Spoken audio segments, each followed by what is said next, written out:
주님의 오심을 준비하시는 여러분들의 삶이 되시길 바랍니다. 오늘 신문 신앙 칼럼에 이런 글이 실렸습니다. 한 여성이 있었는데 얼굴도 아주 이쁘고 몸매도 좋은 아주 어여쁜 여성이 있었습니다.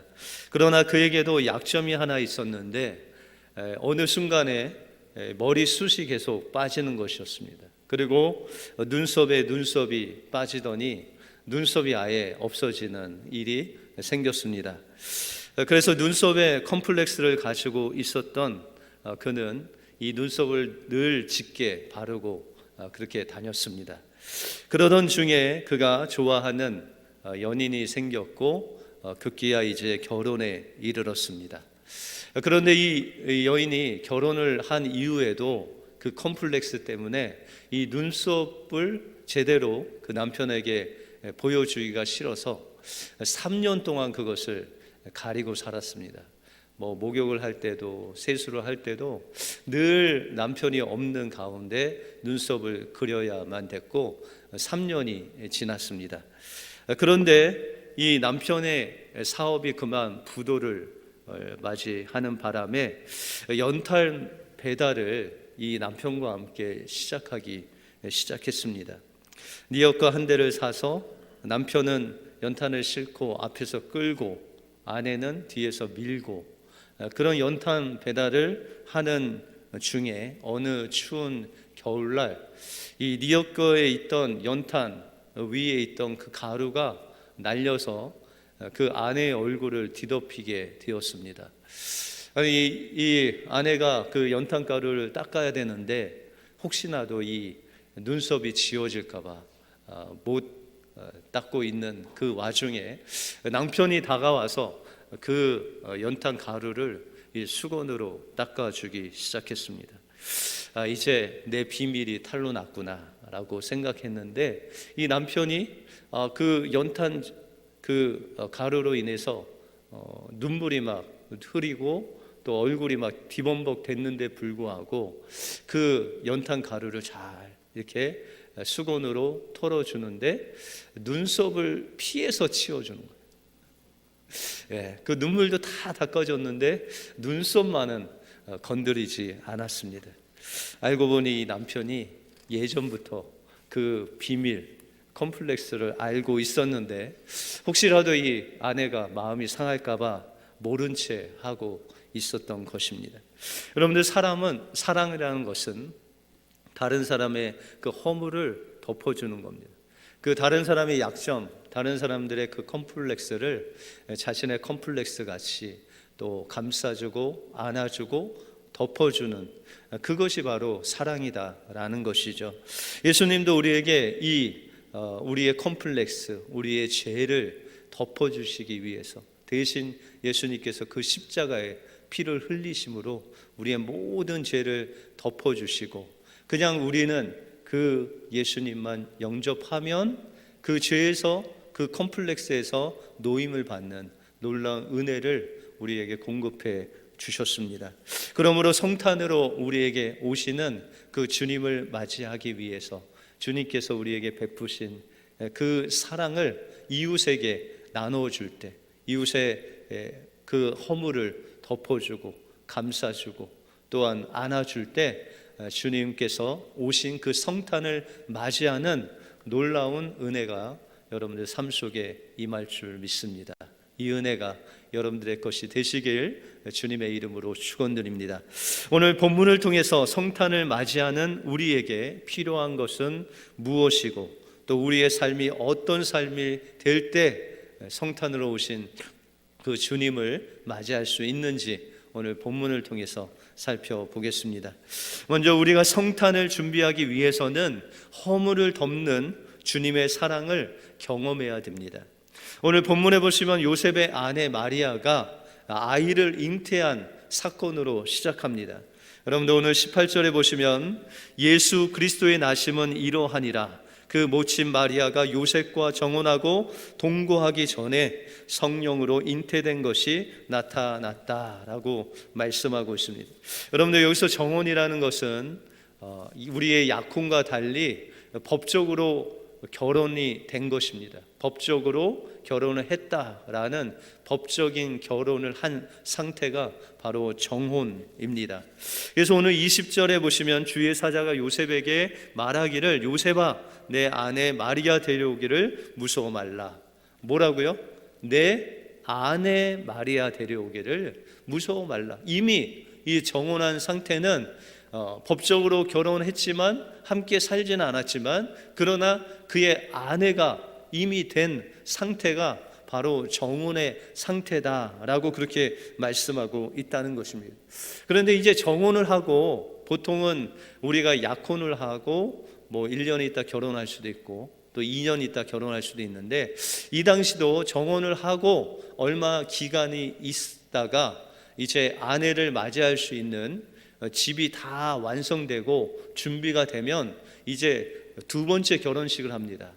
그래서 정혼할 때 결혼식을 하고 정혼한 후에 이제 아내를 집으로 모셔 드릴 때 결혼식을 하는데 그 전에 이 아이가 잉태된 표시가 났다. 여러분들 아이를 갖고 아이를 가졌다라는 표시가 나려면 한 몇 개월 정도 지나면 되죠? 한 임신 5개월, 4, 5개월 되면은 표시가 나지 않습니까? 이와 같이 정말 이 요셉에게 있어서는 안 될 일이 일어나게 된 것이죠.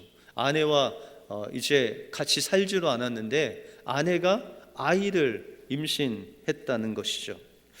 그러면 요셉의 태도는 무엇일까요? 19절에 보시면 그 남편 요셉은 의로운 사람이라 저를 드러내지 아니하고 가만히 끊고자 하여라고 말씀하고 있습니다.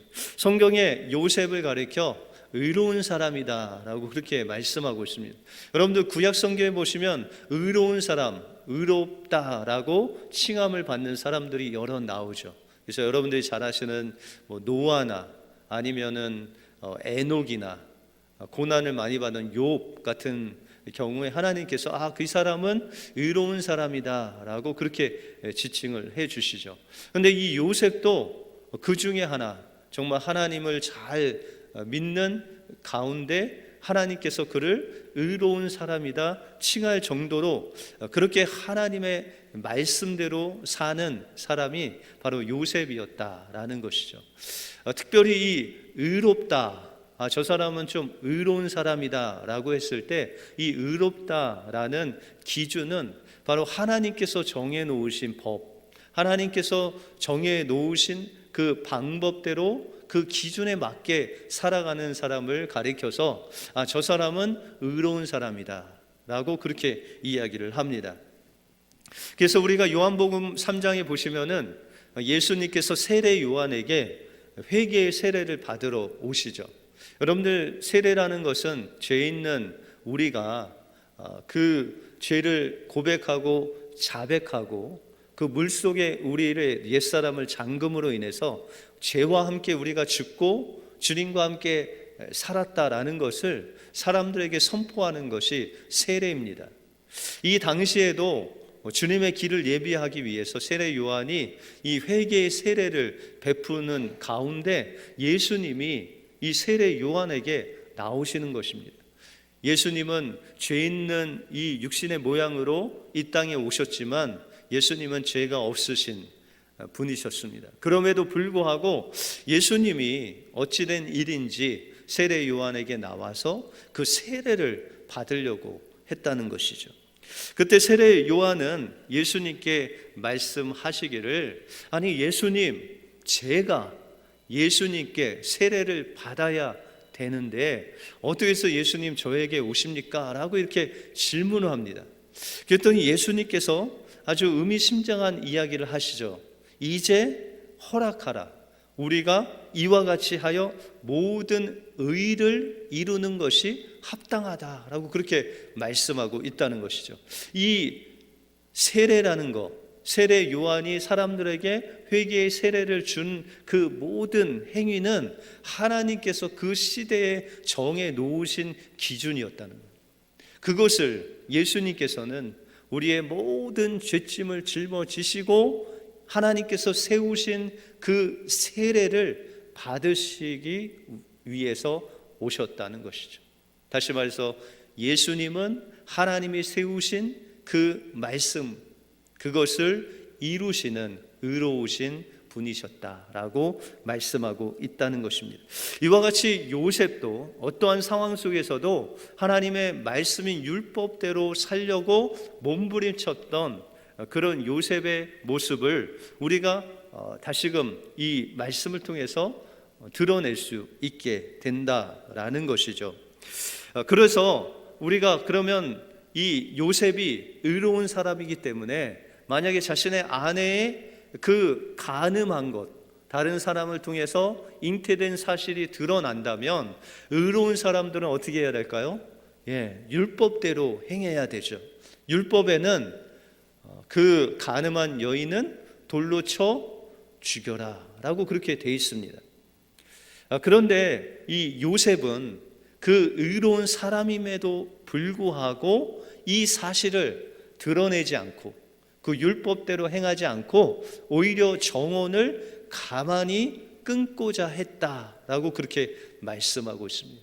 여러분들, 요셉은 율법으로만 사는 사람이 아니라 그 율법 안에 이 예수 그리스도를 통해서 오시는 그 하나님 나라의 아주 중요한 그 요소를 그 마음속에 가지고 있었는데, 그것이 그 마음속에 사랑과 용서와 허물을 덮어주는 그 사랑의 마음을 이 요셉이 가지고 있었다. 그래서 그가 그 아내를 율법대로 처리하지 않고 오히려 그 주님의 사랑으로 덮고 또한 그 정혼을 끊고자 했다라고 그렇게 말씀하고 있습니다. 여러분들, 요한복음 8장에 보시면 간음한 여인이 나옵니다. 이 사람들이 예수님을 시험하기 위해서 그 현장에서, 간음한 현장에서 잡아온 그 여인을 예수님 앞에 무릎을 꿇고 또 이것을 어떻게 해야 되냐 묻습니다. 근데 예수님께서 그 여인을 보시고 사람들에게 말씀을 하시는데, 먼저 땅에 어떤 글씨를 쓰신 다음에 죄가 없는 사람이 먼저 돌로 이 여인을 치라라고 그렇게 이야기를 합니다. 그때 어른부터 이 젊은 사람에 이르기까지 하나 둘씩 예수님을 떠나고 이제 예수님과 그 간음한 여인이 남습니다. 여러분들, 이 간음한 여인이 진짜 간음한 여인이었을까요? 아니면 예수님이 시험하려고 그냥 데리고 온 여인이었을까요? 성경에 보시면은 예수님께서 그 여인에게 말씀하시기를 나도 너를 정죄하지 않는다. 다시 말해서 이 간음한 여인에게 나도 너희를 정죄하지 않겠다 하시면서 말씀하시기는 가서 다시는 죄를 짓지 말라라고 말씀하십니다. 그러므로 이 간음한 여인은 실제로 간음하다가 걸린 여인이었죠. 그런데 예수님께서 어떻게 대하십니까? 그를 정죄하거나 돌로 치거나 율법으로 대하지 아니하시고 그 율법 속에 있는 그 사랑을 가지고 그를 죄를 덮으시고 정죄하지 아니하시고 감싸주시고 다시금 세워주시는 놀라운 하나님의 은혜를 베풀시죠. 그러나 예수님도 그녀에게 다시는 죄를 범치 말 것을 당부를 하십니다. 다시 말해서 율법을 범하신 것이 아니라 율법을 뛰어넘는, 율법은 지키되 죄는 범치 말되, 그러나 그를 정죄하지 아니하시고 그 허물을 덮어주시는 주님의 사랑을 통해서 그 영혼을 살리시는 예수님의 놀라운 구원의 역사가 그 자리에, 그 장소에, 그 간음한 여인에게 그 은혜가 부어지는 놀라운 은혜의 장소였다라는 것이죠. 그러므로 주님은 죄인은 사랑하시되 죄는 미워하심으로, 그러므로 우리의 삶 속에서 날마다 이 죄와 영적인 싸움은 하되 죄인들의 허물은 주님의 사랑으로 덮고 또한 감싸주고 세워주고 생명의 소중함을 알아서 그를 존중히 여기는 놀라운 하나님의 사랑을 베풀 때 우리는 그 주님의 그 오심 성탄을 맞이할 수 있다는 것입니다. 어느 음악회에서 오케스트라를 지휘하는 그 한 청년이 있었습니다. 근데 그 청년의 집이 너무 가난해서 이 지휘자의 옷, 그 예복을 입는데 너무 낡아서 그냥 건드리면 찢어질 정도로 그런 낡은 지휘자 예복을 가지고 있었습니다.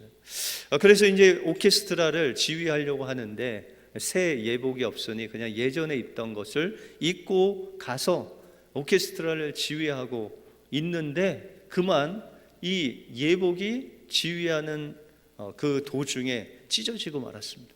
그 옷을 입고는 도저히 지휘를 할 수 없어서 그 겉옷, 지휘자의 옷을 벗고 그 속에 와이셔츠를 입은 채 그냥 지휘를 하게 되었습니다. 그 형식을 아주 중요시 또 예의 바른 것을 중요시 여기는 그 사람들이 낄낄거리면서 조롱하고 웃었습니다.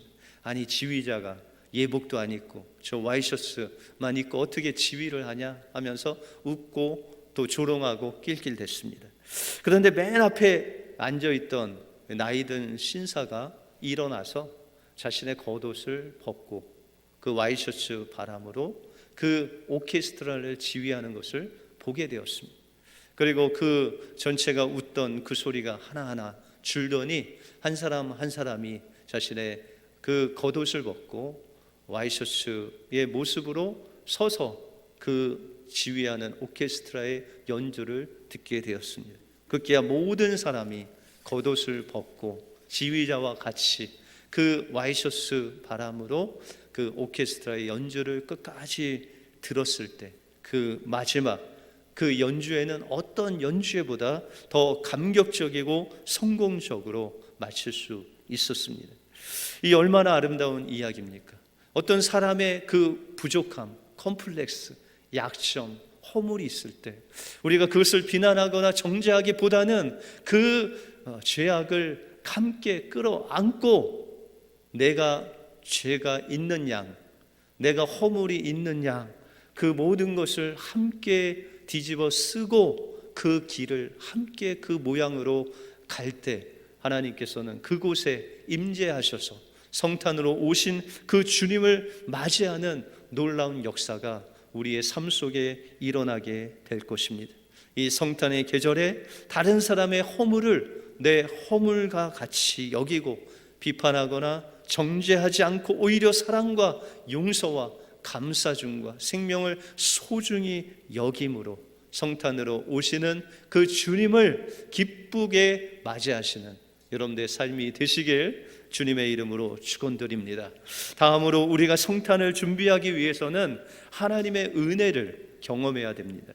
이렇게 아내의 허물을 덮어주는 정혼을 파기하려는 요셉에게 주의 사자가 찾아오게 됩니다. 여러분들 20절에 보시면 이 일을 생각할 때에 주의 사자가 현몽하여 가로되 다윗의 자손 요셉아 내 아내 마리아 데려오기를 무서워 말라. 저에게 잉태는 자는 성령으로 된 것이다 라고 말씀하고 있습니다. 여러분들 지금 이 요셉의 마음이 어떨까요? 이 주의 사자는 요셉의 마음이 무서움에 사로잡혔다라고 그렇게 말씀하고 있습니다. 여러분 이 아내의 죄가 드러나는 그 순간에 아내는 돌로 맞아 죽을 수 있습니다. 또한 그 간음죄를 숨기는 그 순간에 요셉도 자기도 돌에 맞아 죽을 수도 있습니다. 또한 그 마음속에 인간적인 마음으로는 아니 내가 그토록 사랑하는 아내 마리아가 어떻게 아이를 잉태할 수 있을까? 그런 두렵고 무섭고 배신간의 그 마음으로 그냥 똘똘 뭉쳐있는 그에게 주의 사자가 말하기를 내 아내 마리아 데려오기를 무서워 말라. 그 잉태된 아이는 바로 성령으로 된 것이다 라고 그렇게 말씀하십니다. 여러분들 이런 말씀을 들었을 때 여러분들은 어땠을까요?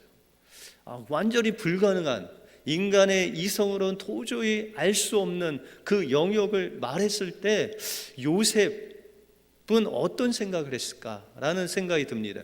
여러분들 도저히 인간의 그 이성으로 이해할 수 없는 그 일이 나타났음에도 불구하고 성령께서는 그 잉태가 바로 성령을 통해서 일어났다라고 말씀하십니다.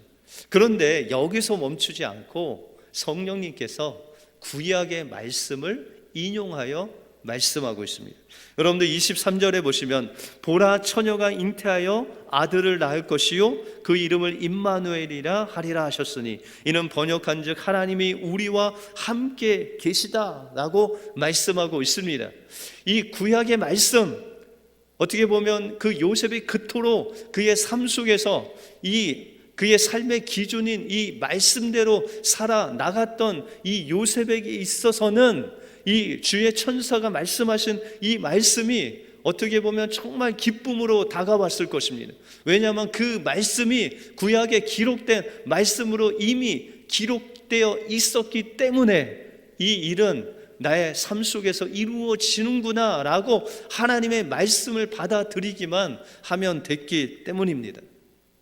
그런데 여러분들 이 구약의 이사야서 7장에 나오는 이 말씀, 처녀가 잉태하여 아들을 낳을 것이다 라고 했을 때 이 처녀라는 단어가 그 당시에는 그런 남자를 알지 못하는 여인이 아니라 그냥 젊은 여인이라는 단어를 썼습니다. 그러면 그냥 처녀가 아니라 보라 젊은 여인이 잉태하여 아들을 낳을 것이요. 여러분들 젊은 여인이 아이를 낳는 거는 일반적으로 그러시잖아요. 그죠? 여러분들도 젊었을 때 아이 낳으셨잖아요. 그러니까는 젊은 여자가 아들을 낳을 것이요. 그냥 평범한 말씀으로 말씀하셨다라는 것이죠. 그런데 그 젊은 여성을 통해서 나오는 그 아들이 바로 임마누엘 하나님 메시아로 오시는 분이시다 라고 그렇게 기록되어 있었다는 것이죠. 그 메시아가 처녀를 통해서 나오는지 아니면 젊은 여성을 통해서 나오는지 그것을 분별하지 못했다는 것이죠. 그런데 이제 이 말씀을 통해서 오늘 말씀하시는 그 말씀에는 정확하게 처녀라는 의미가 맞습니다. 사내를 알지 못하는, 경험하지 못한 여인, 그 처녀를 말씀하고 있다는 것입니다. 그러면 이사야서 7장에서 왜 하나님은 그렇게 분명하게 말씀하시지 그냥 이렇게 젊은 여자를 통해서라고 말씀하셨을까요? 여러분들 이사야서 7장에 보시면은 그 배경이 이제 이스라엘이 북왕국 이스라엘과 남왕국 유다로 나눠져 있었습니다. 그런데 이 북왕국이 유다를 늘 공격하고 대적하는 그런 적대 관계가 되었습니다.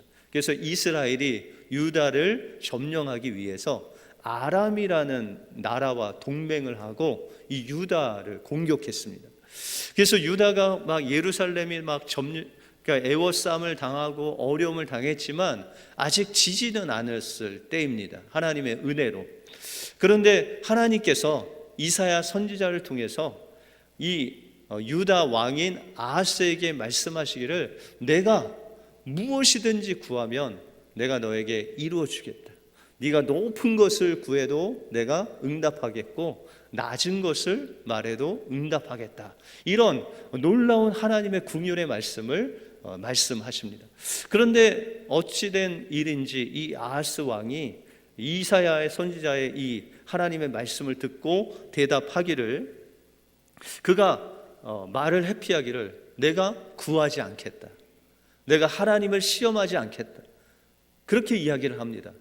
여러분들 이 대답은 어떤 대답 같습니까? 그냥 표면적으로 보면 제가 하나님 앞에서 무엇을 구하면 하나님께서 주실 텐데 어떻게 이것을 달라 저것을 달라 라고 그렇게 하나님을 시험하겠습니까? 이렇게 우리가 이해를 할 수 있습니다. 그런데 그런 뜻이 아니에요.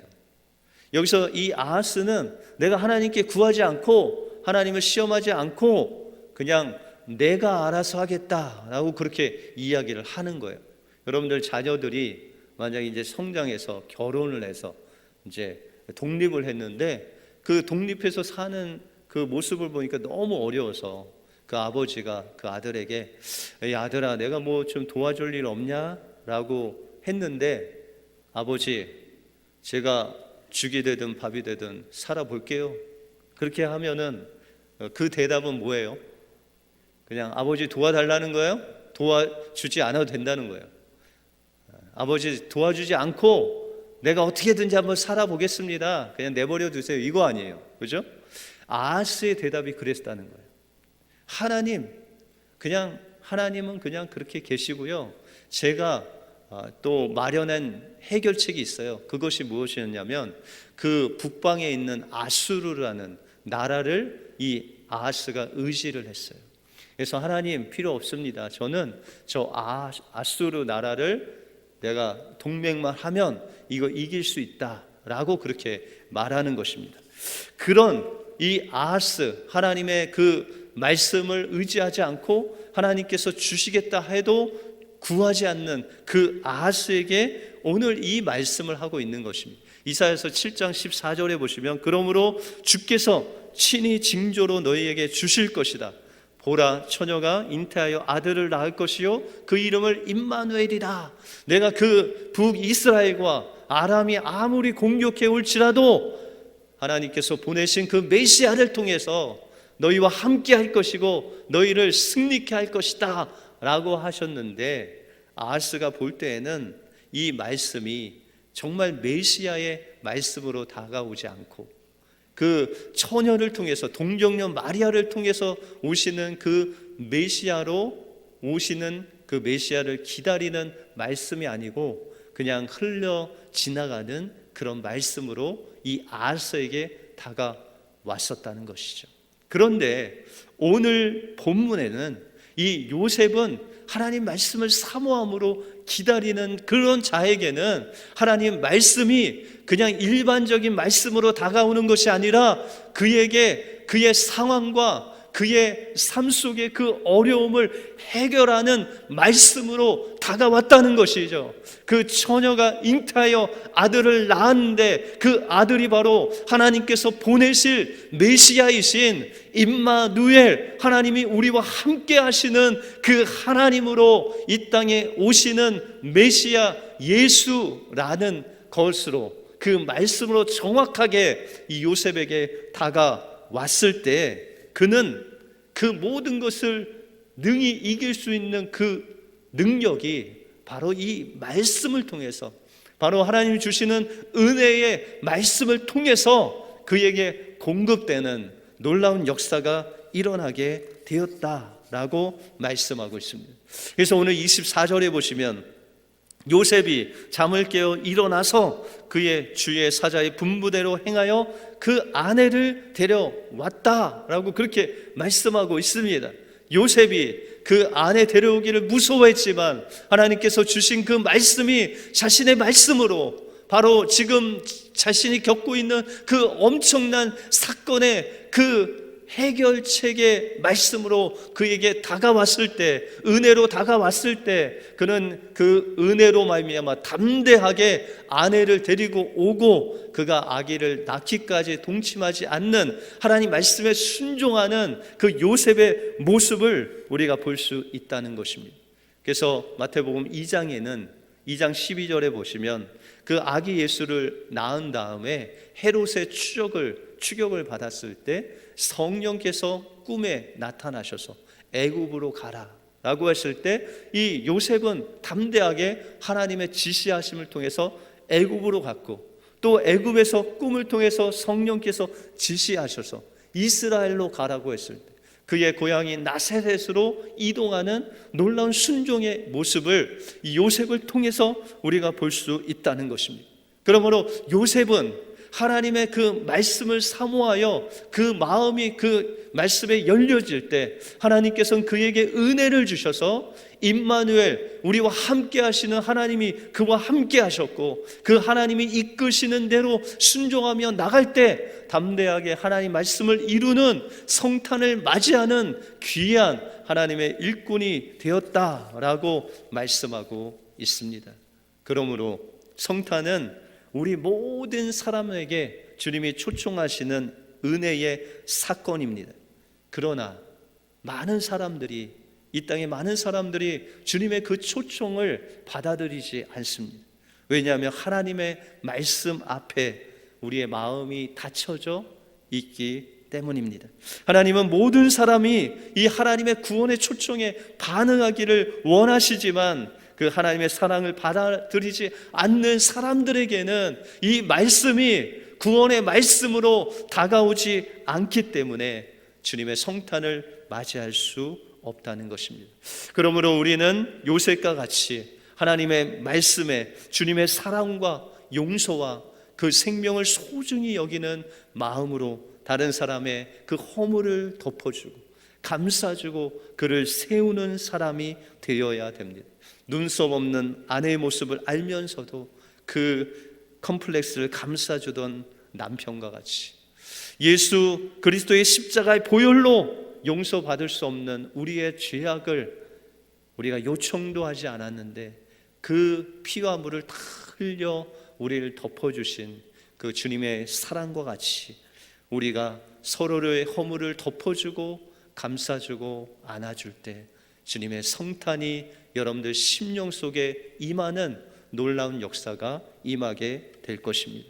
또한 우리는 요셉과 같이 날마다 하나님 말씀에 집중하고 그 말씀을 주님의 사랑으로 따라갈 때 그 말씀이 다른 사람이 아닌 또한 내 삶에서 그냥 스쳐지는 말씀이 아닌 내게 다가오는 나의 그 환경 속에 내게 말씀하실 뿐만 아니라 그 말씀하신 말씀을 이룰 수 있는 능력 임마누엘 하시는 하나님께서 우리와 함께 하셔서 그 일을 이루시는 놀라운 말씀으로 우리의 심령 속에 다가오게 될 것입니다. 그 임마누엘 되신 그 예수님을 주님의 그 사랑으로 사랑하고 그 말씀을 사모함으로 주님께서 여러분들의 삶 속에 함께 하심으로 성탄을 기쁨으로 맞이하시는 여러분들의 삶이 되시길 주님의 이름으로 축원드립니다. 기도하겠습니다.